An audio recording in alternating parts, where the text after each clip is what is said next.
Halo, balik lagi dengan gue di sini Tegar Irsyad. Selamat pagi tentunya untuk teman-teman semua di minggu pagi yang cerah ini. Gue akan menyampaikan berita yang mencekam ya, di mana trending topik di Twitter bisa gue lihat World War 3 dan juga Iran dan juga Perang Dunia Ketiga. Ini benar-benar lagi trending topik. Dan tentunya apa sih penyebabnya dan juga apa yang menyebabkan trending topik kali ini serem banget. Dan tentunya akan gue bahas tuntas di video kali ini. Untuk itu langsung aja kita masuk ke videonya. Let's go.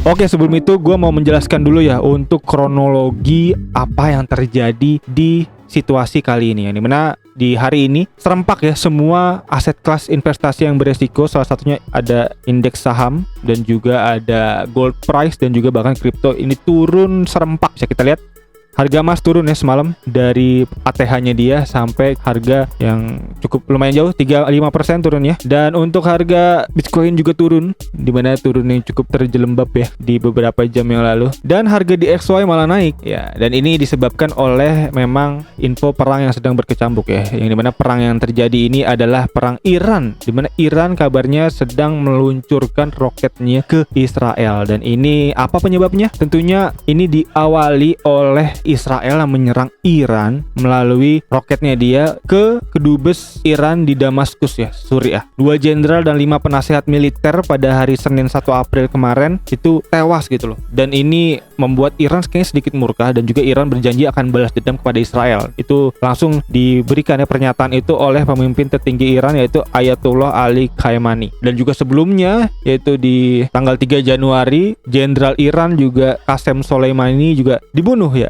kabarnya ya di Baghdad, Irak. Dan ini artinya udah ada beberapa jenderal yang udah terbunuh, jenderal Iran. Dan kesabaran Iran kayaknya udah menipis banget. Dan tentunya keluar ya untuk statement dari informasi Amerika yang menyebutkan bahwa dalam waktu 48 jam Iran akan menyerang Israel. Dan itu udah keluar di tanggal 12 April. Sekarang tanggal 14, artinya 2 hari yang lalu Amerika mengeluarkan warning announcement untuk Israel. Dan tentunya terlihat juga ya itu di tanggal 12 April semua aset kelas kayak saham dan kawan-kawan turun serempak. Dan di tanggal 13 April ada info bahwa Iran nggak jadi nyerang gitu. Dan itu tentunya membuat aset investasi agak-agak sedikit rebound menaik gitu ya. Jadi agak-agak lumayan aman. Tapi yang mengejutkannya tanggal 14 April dini hari tadi malam ya, barusan tadi pagi itu Iran jadi beneran ya nyerang Israel gitu loh. Bahkan dengan info bahwa 100 misil drone Iran ini berhasil menembus defense dome-nya Israel gitu. Jadi ini yang lumayan gentingnya adalah banyak negara-negara yang cukup worry ya. Dan juga bahkan ada beberapa negara yang udah mulai mengeluarkan statement kayak Kuwait juga. Bahkan terakhir gue lihat ada Uni Emirat Arab dan juga ada Turki yang menyebutkan bahwa wilayah airspace-nya nggak boleh dilewatin oleh pesawat-pesawat sekutu gitu ya. Jadi cukup lumayan genting. Dan juga di sini ada Presiden Rusia Vladimir Putin yang declare bahwa Rusia akan support Iran jika Amerika menyerang Iran gitu. Gile. Ini artinya backing-backingannya udah cukup genting. Di situ artinya ada proxy lagi di sini Iran dengan teman-temannya, yaitu salah satunya ada Rusia dan juga tentunya ada negara-negara Arab yang ada di belakangnya akan menghadapi kekuatan sekutu yang cukup lumayan besar ya. Di situ ada Amerika, ada Inggris tentunya, NATO, dan juga tentunya ada Israel. Dan juga kabarnya terakhir presiden dari Israel yaitu Netanyahu udah ngungsi ya melalui pesawat kepresidenan gitu. Tadi gue lihat ada di Twitter untuk informasi penerbangan flightnya. Dan juga kabarnya Amerika udah bersiap ya untuk mengirim pasukannya yaitu kapal-kapal induknya ke wilayah dari Timur Tengah. Dan itu tentunya makin memperpanas situasi Timur Tengah. Dan artinya sekarang proxy war untuk Timur Tengah ini lagi cukup panas banget. Dan ini dampaknya cukup lumayan gede pastinya untuk aset kelas investasi. Salah satunya ada gold, ada kripto, ada saham, dan juga bahkan harga minyak kayaknya bakal naik. Dan harga di XY dolar naik tentunya, karena tentunya berbanding terbalik ya untuk harga gold dan harga dolar akan berbanding terbalik. Dan tentunya bisa dilihat juga bahwa harga dolar menguat ya, dan itu membuat mata uang lain terhadap dolar tuh cukup turun. Salah satunya Indonesia di sini 16 ribuan seingat gue terakhir. Dan ada Donald Trump juga yang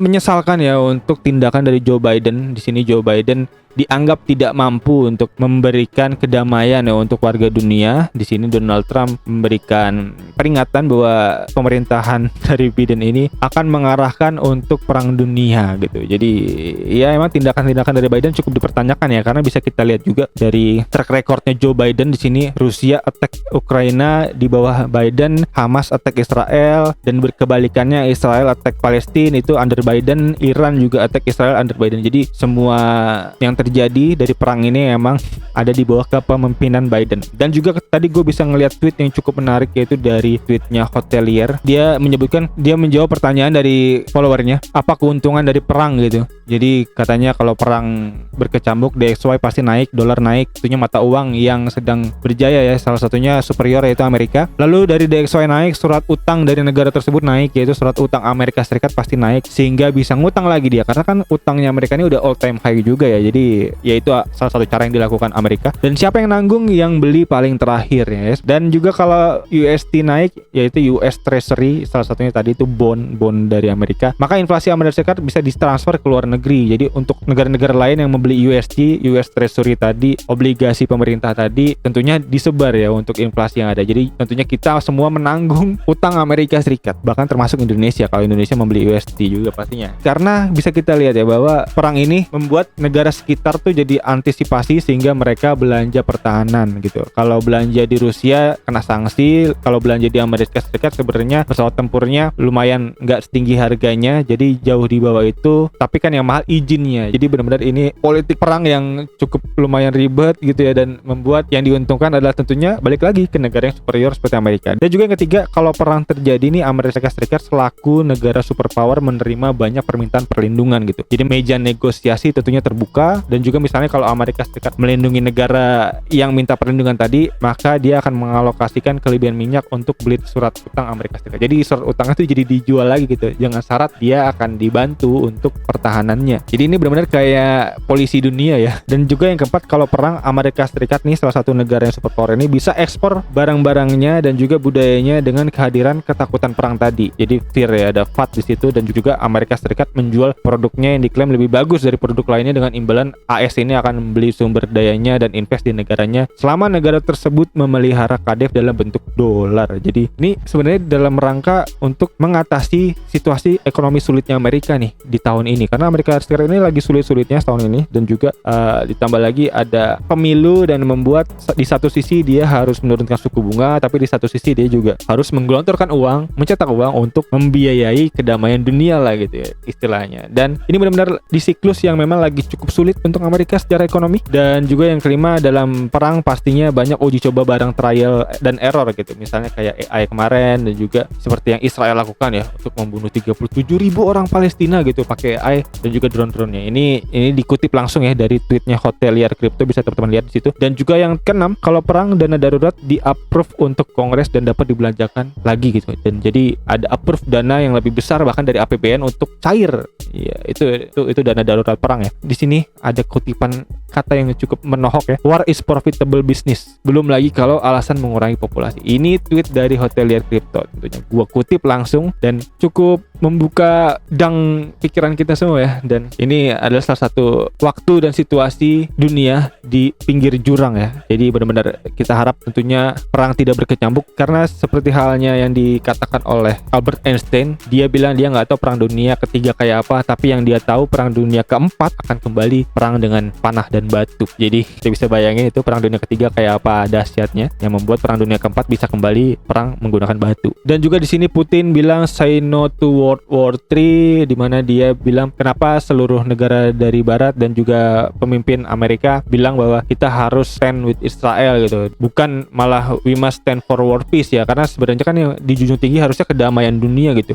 bukan kedamaian Israel ya. Kenapa dia harus membela Israel gitu. Dan juga semua sekutu ini diam aja gitu waktu Israel nyerang Iran, Palestina, Gaza, dan juga Arafah, di mana sekutu ketika Israel menyerang Iran gitu. Rusia dan Cina selalu bilang segera hentikan peperangan gitu, segera damai gitu antara Israel dan Iran. Rusia bersama Cina calling for immediate ceasefire gitu antara Israel dan Iran untuk kedamaian dunia. Jadi ya, we stand with global peace tentunya. Dan kita harap World War 3 nggak terjadi, karena kalau terjadi tentunya ini akan menjadi sejarah kelam umat manusia ya di abad ini. Dan ya kita harap dunia baik-baik saja. Dan tentunya untuk teman-teman semua yang punya pendapatnya bisa feel free tulis di kolom komentar di bawah. Dan juga gue cukup menantikan ya kira-kira mengetahui apa pendapat teman-teman semua dalam situasi World War 3 kayak gini gitu. Dan kayaknya itu aja video kali ini, dan juga semoga bisa menjadi informasi menarik untuk teman-teman semua dalam memahami situasi yang terjadi di tahun ini ya. Dan kayaknya itu aja untuk video kali ini. Sekali lagi thank you buat yang nonton, dan ya kayaknya itu aja. Asal seperti biasa, gue